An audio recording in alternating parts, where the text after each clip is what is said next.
सोऽस्विदां हिरण्यप्राकारा भार्द्राञ्ज्वलन्तीं धृकां दृपजन्तीं पद्मे स्थितां पद्मबन्धां ताभिहोपक्वजे श्रियं स्वाहा चन्द्रां प्रभासां दिशसाज्वलन्तीं सृजन् लोके देवतिष्ठामधारां तां पद्मिनीमीं शरणमहं प्रपद्ये लक्ष्मीर्मेरस्यथां त्वां मृडे स्वाहा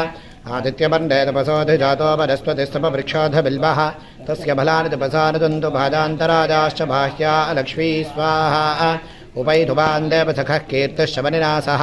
प्रादुर्भूतोऽस्मि राष्ट्रेऽस्मिन् कीर्तिवृद्धिं ददातु मे स्वाहा क्षिप्तिभासाबलाञ्ज्येष्ठावलक्ष्मीर्नाशजां जहम् अभूतिपसवृद्धिं च सर्वान् निर्नतभे गृहात् स्वाहा गन्धद्वारान्दुराधर्षान् नित्यपुष्टाङ्गरीश्रीम् ईश्वरीकं सर्वभूतानां दाभिहोपक्वजे श्रियं स्वाहा मनसः कापपाकोतिं भातः सत्यपशीमहि पशूरागोरूपमण्डस्य भजि श्रीश्रीजधाञ्जिष स्वाहा कर्तवेन प्रजा भूता भजि सम्भवकर्तमा श्रियं भासजभे कुले भातरं बद्धबालिनीं स्वाहा आपसृजन्तस्रिग्धानि चक्लीतपसभे गृहे निजदेवीं भातरं श्रियं भासजभे कुले स्वाहा आर्द्रां पुष्करणीं पुष्टिं सुवर्णां भेपबालिनीं सूर्यां हिरण्मयीं लक्ष्मीं जातवेदो ममावह स्वाहा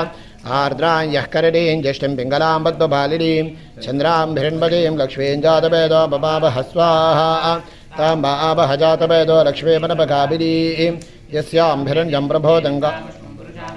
प्रभोतङ्गाबोधास्योश्वान् विन्द्यजं पुरुषानहं स्वाहा महादेव जय च विद्महे विष्णुपत्ने च धीमहि तन्नो लक्ष्मीः प्रचोदयात् स्वाहा